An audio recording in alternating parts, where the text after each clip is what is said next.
경기도의 한 보건소. 재택치료자에게 전화를 걸어 지켜야 할 것들을 하루에 수십 번씩 수십 명에게 반복해 전달합니다. 그 자가치료 신청하신 거 승인 나셔가지고 제가 이제 선생님을 담당하게 되었어요. 자가치료 안전보호 앱이라고 해가지고 제가 선생님 치료 장소에 잘 계시는지 여부를 확인하기 위한 어플이에요. 한쪽에선 물품 챙기기가 한창입니다. 재택치료에 필요한 상비약과 동거인을 위한 각종 방역 물품까지 직접 집 앞까지 배달하는 것도 보건소 직원들의 일입니다. 지금 물품 문 앞에 갖다 놨으니까 한번 확인 부탁드릴게요.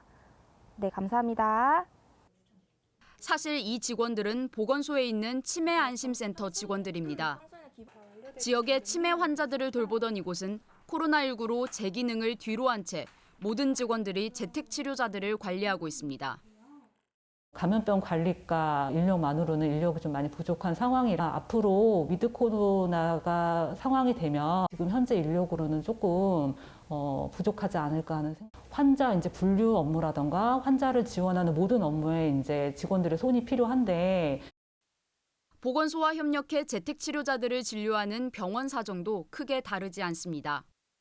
간호사들이 전화로 하루에 2번씩 재택치료자의 상태를 확인하고 어떠세요? 어제보다 제가 어저께 약 좀 드시라고 했는데 열 나는 건 어땠어요?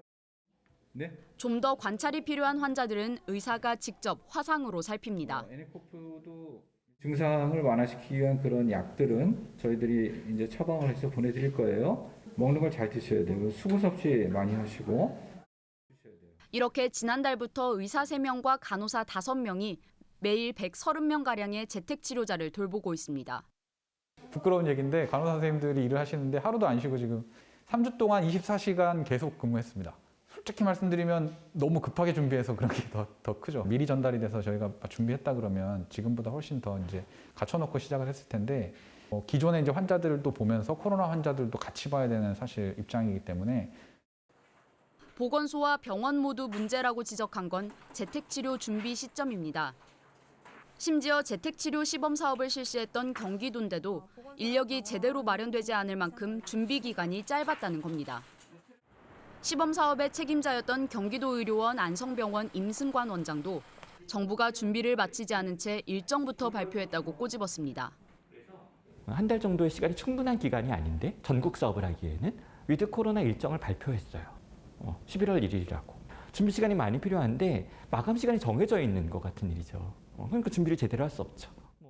갑자기 상태가 악화된 재택치료자를 위한 응급이송 체계도 또 다른 숙제입니다. 지난달 22일 서울에서 재택치료자가 병원으로 이송되던 중 숨지자 정부는 응급이송을 지원한다며 특별교부세 26억 2천만 원을 내놨습니다. 그러나 현장에선 예산보다도 각 기관 간의 관계와 협의가 중요하다고 강조합니다.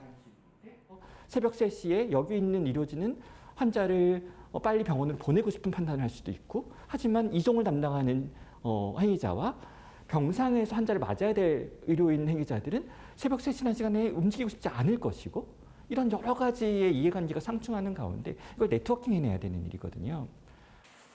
아직도 광주와 제주 등 지자체 4곳엔 재택치료자를 관리할 병원조차 지정되지 않은 상황.